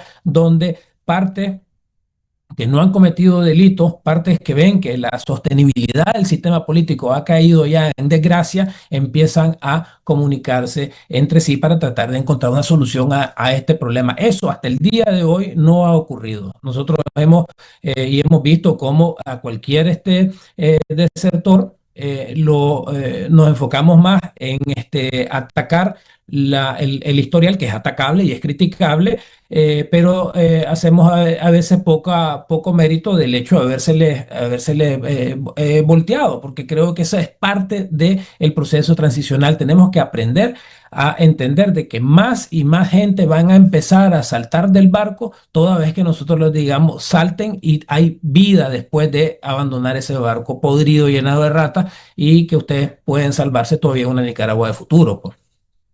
Lo que pasa es que una cosa es, y aquí creo que mi perspectiva de lo que vos decís, de que no ha habido reacción a lo que planteó el profesor Ellis, es porque el profesor Ellis es un estadounidense que escribió un artículo en Infobae y en otros medios de comunicación en relación a lo que él vio desde la oposición nicaragüense en una reunión que sostuvieron. O sea, es un gringo, es un gringo opinando sobre lo que pasa en Nicaragua.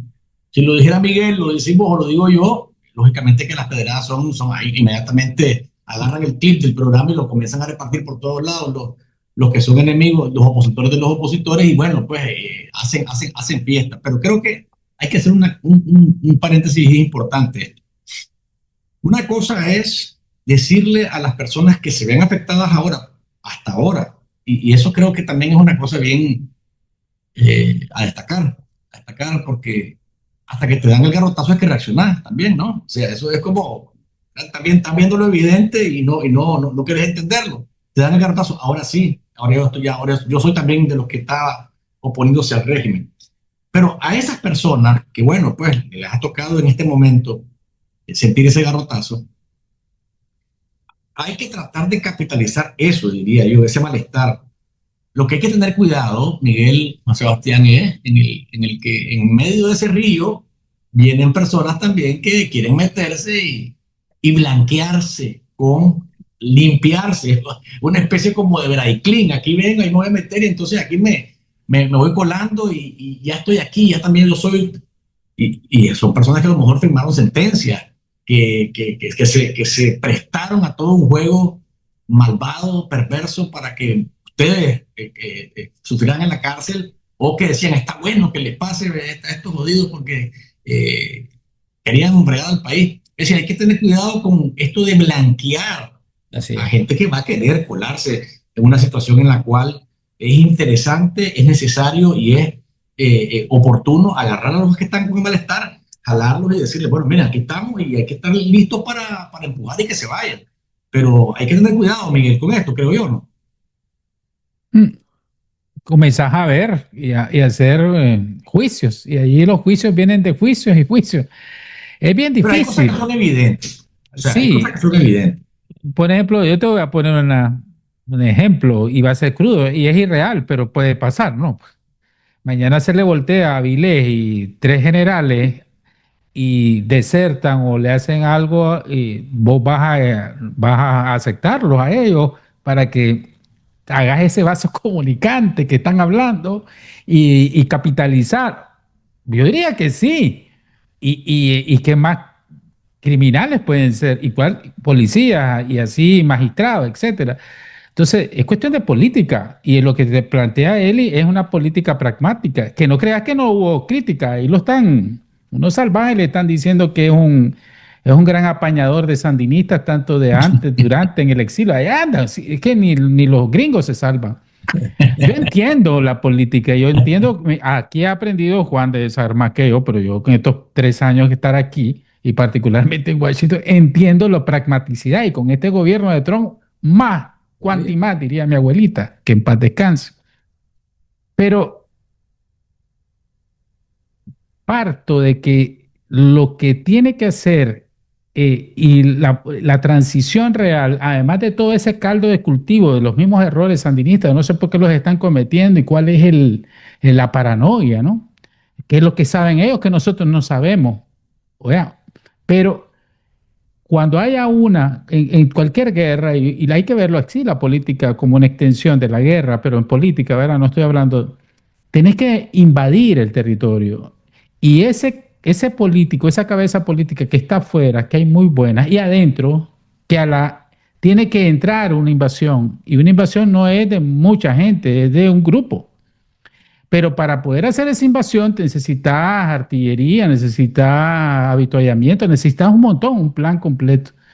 Mientras la clase política activista esté en el exilio, esa clase que está bien representada en el exilio, pero solo tiene voz para denunciar, más nada, no, Estados Unidos o la comunidad internacional, yo hablo de Estados Unidos, ¿verdad? Porque Europa y Latinoamérica no son efectivos. Estados Unidos no golpee de alguna manera la dictadura, no se crea esas condiciones reales para que ese grupo de opositores lleguen a Nicaragua, tengan garantías mínimas, puedan hacer política y capitalicen todo ese malestar en una posibilidad de alguna transición hacia la democracia.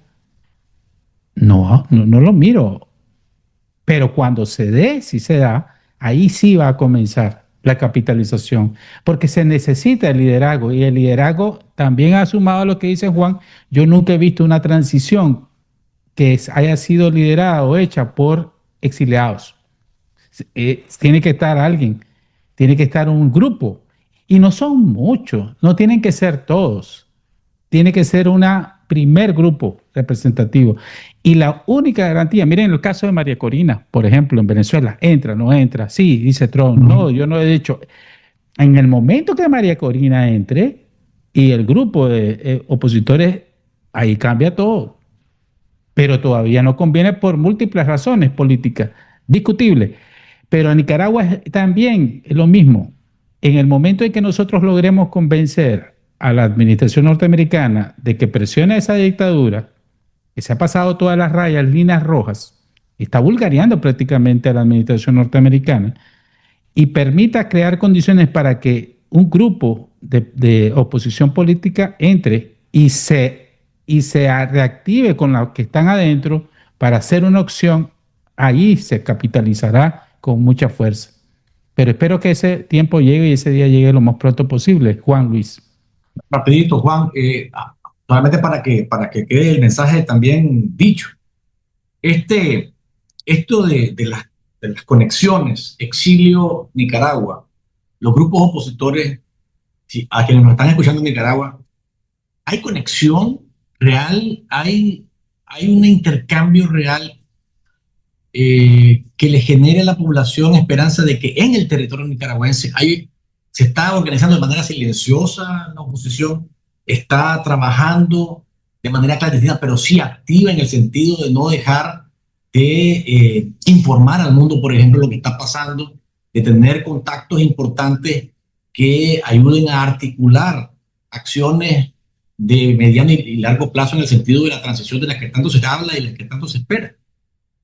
Sí, la tecnología ayuda muchísimo a esto. Sin embargo, también hay que mencionar de que la represión está en lo fino, ¿verdad? Y buscan hasta detrás, debajo de las piedras. Entonces, más bien, digamos, y sin comprometer mucho aquí temas de seguridad, en reuniones, pues más o menos esto es un tema que hablamos continuamente, y lo importante es la seguridad primero, porque de nada nos sirve un activista que esté trabajando que caiga preso porque hubo una llamada de Zoom y en la llamada había alguien que delató. Esas cosas ocurren, ¿verdad? Y hay que tener mucha conciencia de ello, de la responsabilidad que tenemos. Pero a tu pregunta específicamente, sí hay elementos de la oposición que están trabajando, que están reuniéndose, que se comunican con nosotros,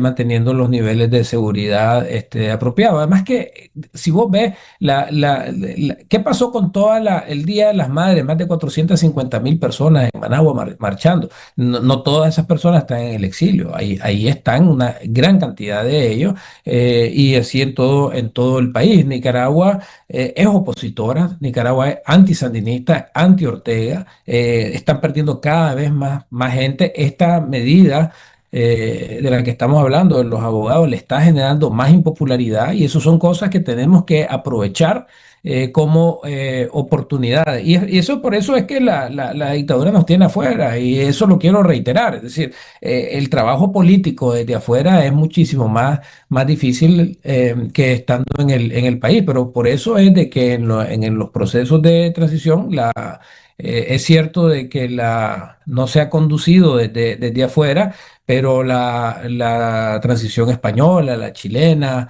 la sudafricana involucró liderazgo que estando en el exilio por años, ¿verdad? E incluso hubo revoluciones. Lenin era un exiliado en Suiza.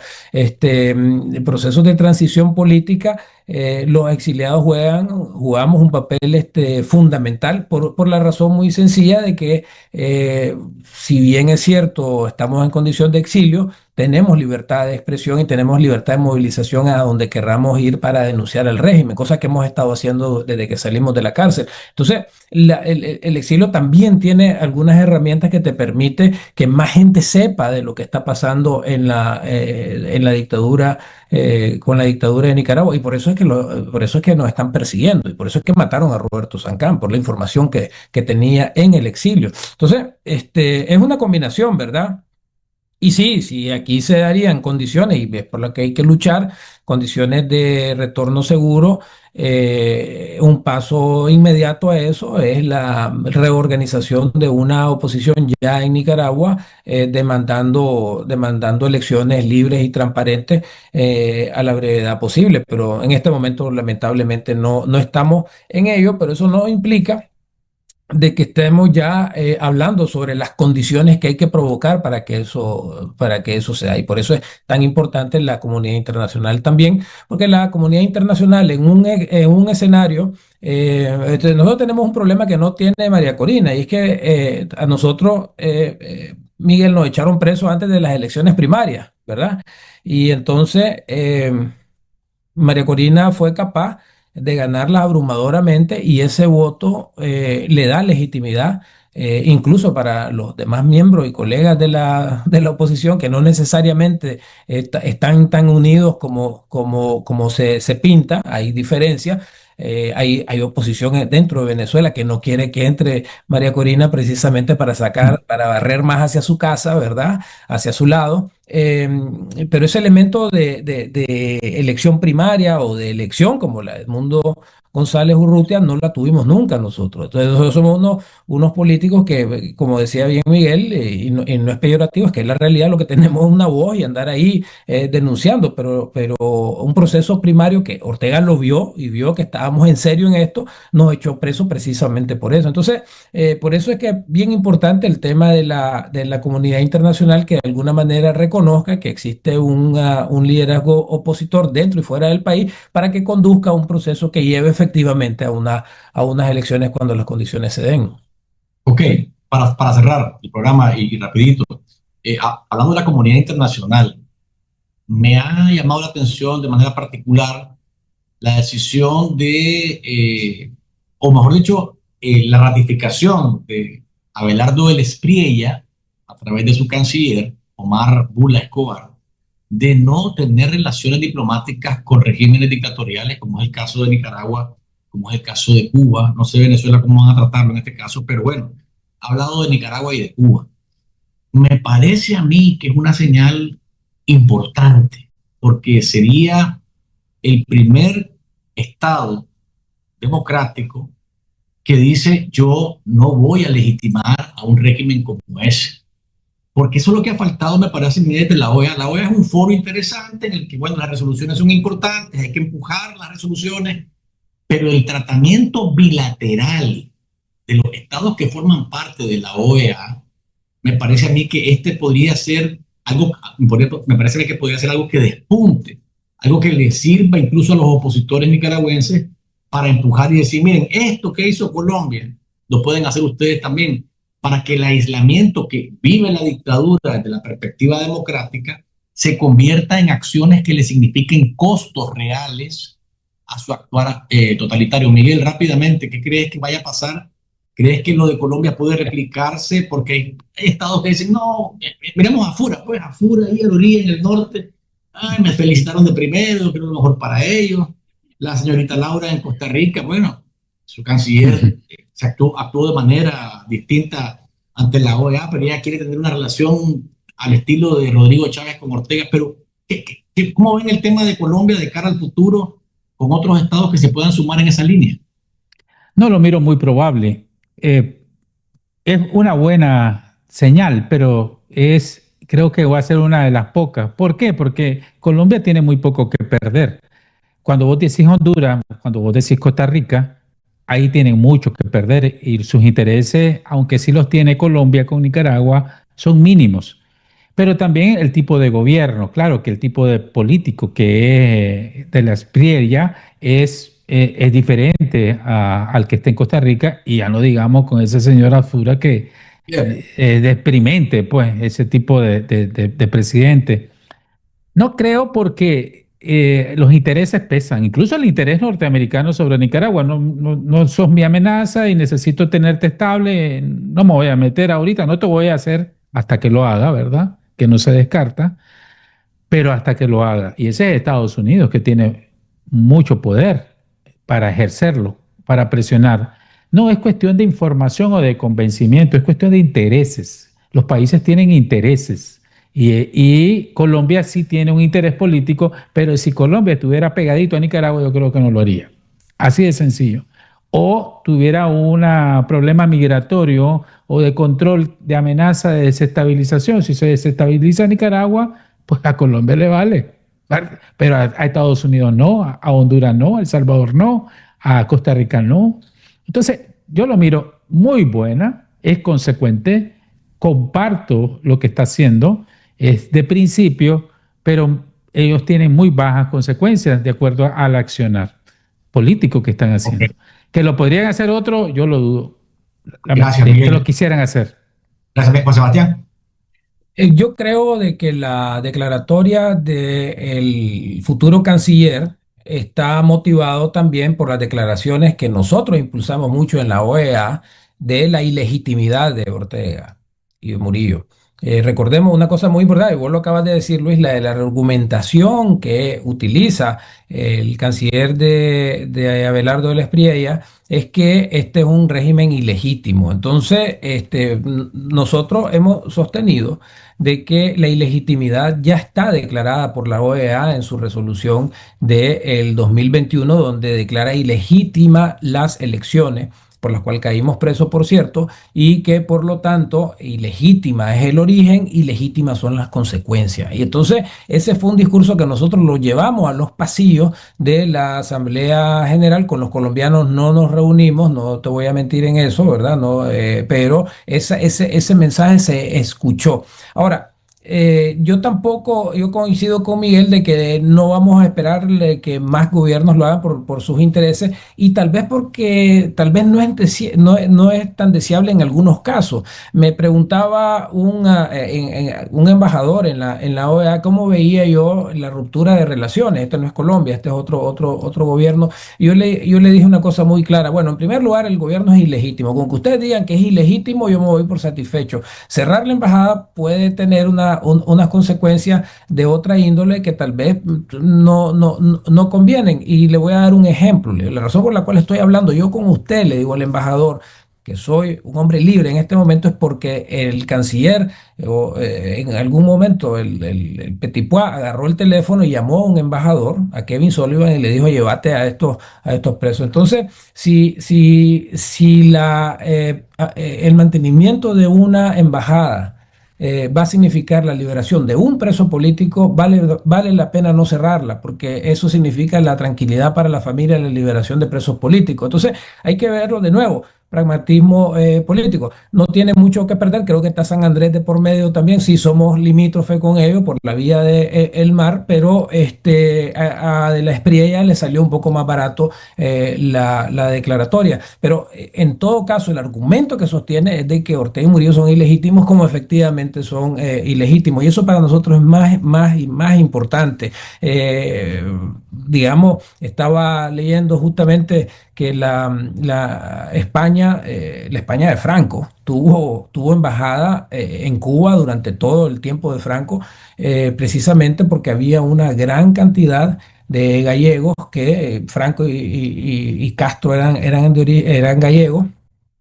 Para que los pueblos no tuvieran algún tipo de representación. Entonces, esto es un elemento también de representación entre países, entre pueblos, que también hay que tomar en cuenta y no solamente decir hay que cerrar embajadas para que se declaren ilegítimos. No, ilegítimos ya son. Y si se puede conseguir algo con una comunicación, si de repente cae preso Dios quiera que no, un ciudadano colombiano o un nicaragüense, un colombo nicaragüense, siempre es importante que haya algún tipo de comunicación a tratar de sacar a estas personas, ¿no?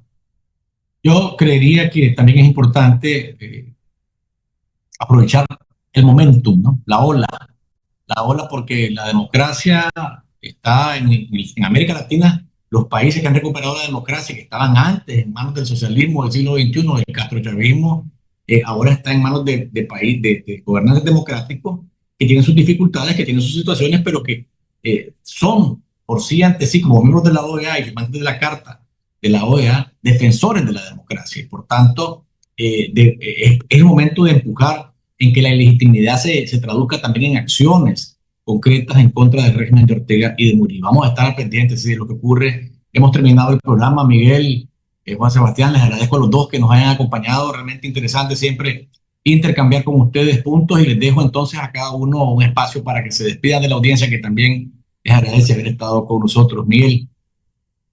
Sí, agradeciendo y saludando a Juan, que tengo rato de no verlo. Ya queda un interrogante porque hubo también una filtración de que la dictadura iba a legitimar a Ceporele y que iba a poner de candidato a Eduardo Es cierto, Montalegre. perdón, antes de cerrar, es ¿Verdad? importante. Entonces, todo eso puede ser o puro humo o puro rumor, a eso refiero, y es parte de lo que la dictadura también hace para dividir, para meternos en ese berenjenal de la legitimación de fraude o de fraudes electorales. Pero no sé, pues tal vez Juan tiene más información que nosotros. Antes de cerrar, Juan, A propósito tiene que razón, el hombre de Ceporele. tiene razón Miguel, porque Manuel Orozco creo que se lo dijo a Miguel Mendoza en una entrevista. Así es. Que Eduardo Montealegre pareciera ser un gallo tapado, entre comillas, que tiene el régimen para montar el sainete electoral del próximo año. Juan, antes de cerrar, me parece que es importante, sí. Sí, es importante y apropiado. De hecho, Gracias, Miguel. apropiado. Gracias, Miguel, por traerlo a colación. Bueno, en primer lugar, soy amigo de Eduardo Montalegre de muchos años. La última vez que hablé con Eduardo fue el 10 de febrero del 2023, que me llamó para mi liberación. No he tenido mayor comunicación con Eduardo, con quien siempre tuve desde su campaña, estuve colaborando muy de cerca. Yo colaboraba con el partido ya desde ese momento, y es alguien a quien respeto mucho. Él no tiene vínculos, por mucho que se diga, con el Partido Ciudadanos por la Libertad. Todo esto creo que es un rumor, y quien debería de aclararlo más es él mismo, ¿no? Si esto es cierto o no es cierto, pero todo está basado en un comentario, un rumor que anda circulando. Yo creo de que tenemos que ser también cuidadosos con este tipo de información porque lo que nosotros no podemos permitir es un fraude electoral diseñado para lavarle la cara a Daniel Ortega y a Rosario Murillo. En eso tenemos que ser militantes. Y eso nos acusaron a Miguel y a mí por estar en una campaña electoral que le queríamos lavar la cara. No, nosotros queríamos plantarle cara a Daniel Ortega y no lavarle la cara.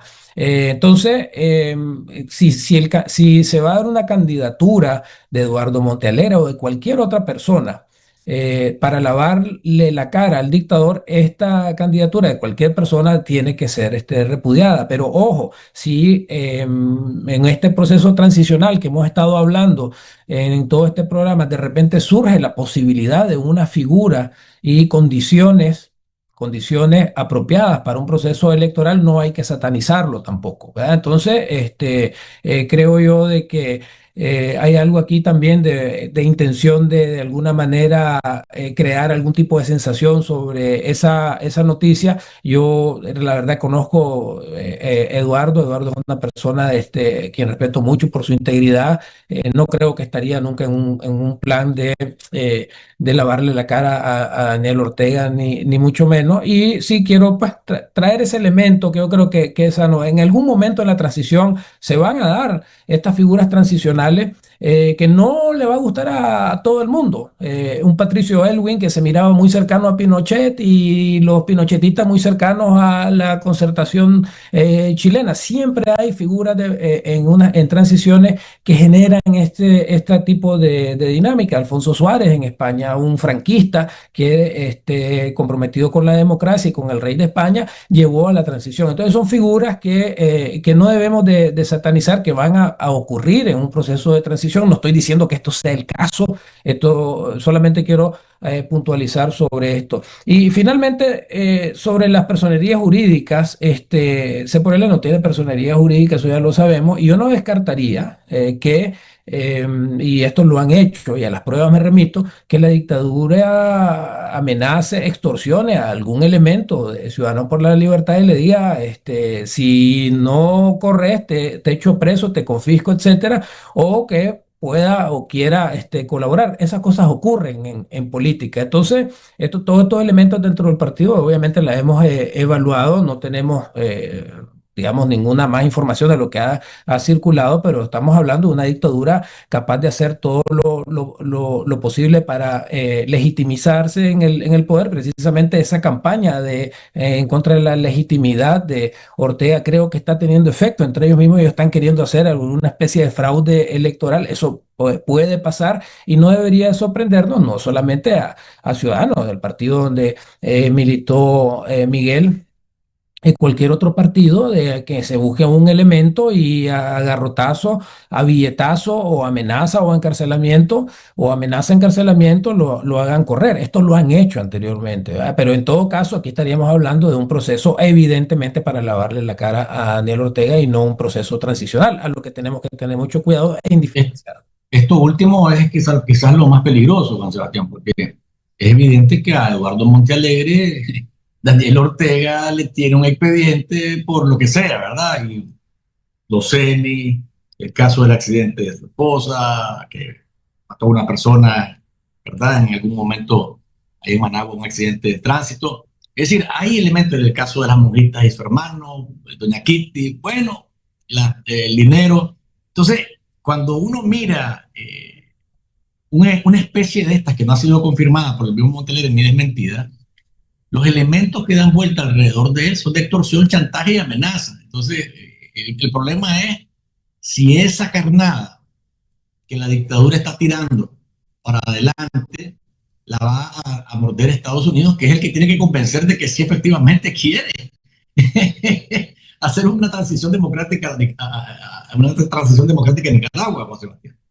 No, ahí está el punto del asunto, porque si Estados Unidos, la comunidad internacional, para ser más generales, logra que efectivamente el proceso sea un proceso ya no de lavarle la cara, sino un proceso transicional, la historia cambia. Pero hasta este momento no hay nada que suponga de que lo primero está ocurriendo, sino que insistentemente Ortega y Murillo tratan de legitimizarse a través de ese tipo de esquemas de lavada de cara, que es para mí lo fundamental. Si aquí realmente se da una farsa electoral y es fácil detectarla, tampoco hay que ser muy brujo para saber si efectivamente es una farsa electoral o un proceso de transición. En este momento, al día de hoy, no hay ninguna señal de proceso de transición democrática de que valga la pena hablar y a las pruebas me remito, es decir, han tratado de utilizar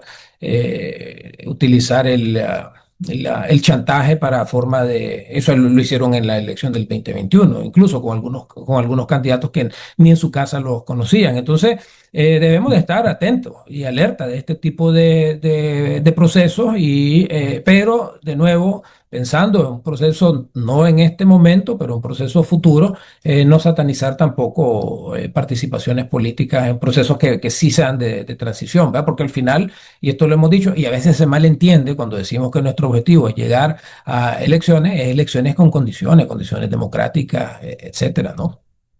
Vamos a ver qué pasa. Gracias, Juan Sebastián. Gracias, Miguel, por habernos acompañado. Ha sido interesante los intercambios de esta tarde, como siempre, pero de verdad que cuando tenemos la oportunidad de entendernos en los temas, pues la gente creo que queda un poco más clara de las visiones y los enfoques de cada uno. Gracias a los dos por habernos acompañado. Un abrazo. Cuídense. Saludos. Salud. Ahí teníamos a Juan Sebastián Chamorro y a Miguel Mora en este programa de enfoques de hoy, viernes 10 de julio. Ya de que ha sido un rico intercambio. Esta parte final se me había escapado. Teniendo a Juan Sebastián, me estaba despidiendo sin hablar del tema relacionado con esta especulación que hay sobre que Eduardo Montalegre pudiera ser un gallo tapado, y entre comillas, lo pongo de nuevo, del régimen para tratar de jugar el sainete electoral del próximo año.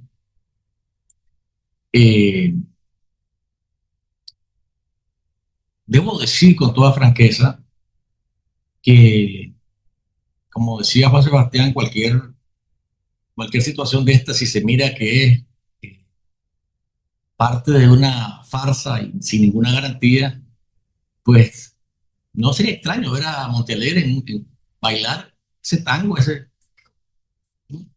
bailando el comandante se queda para evitar la cárcel, para evitar todas las situaciones de las que la dictadura ha demostrado que es capaz.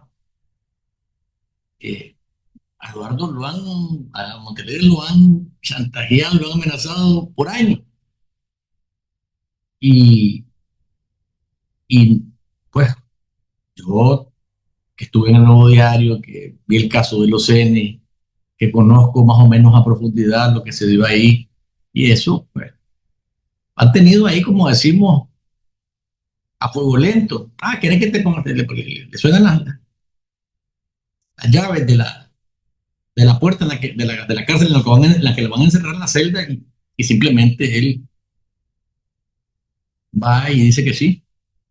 Su hermano estuvo preso por el caso de las monjitas, su esposa de nuevo vinculada a un accidente de tránsito en el que murió una persona y que quedó en libertad casualmente, no porque no tuviera culpa, sino porque se llegó a un arreglo. Doña Kitty y las cuentas de las monjitas. Es decir, hay tantas cosas por donde agarrar a Eduardo Montalegre para presionarlo, que creer que se va a montar un proceso electoral y que él es una representación de la oposición real en Nicaragua, pues habría que ponerle comillas y bastantes, por lo menos es lo que yo creo.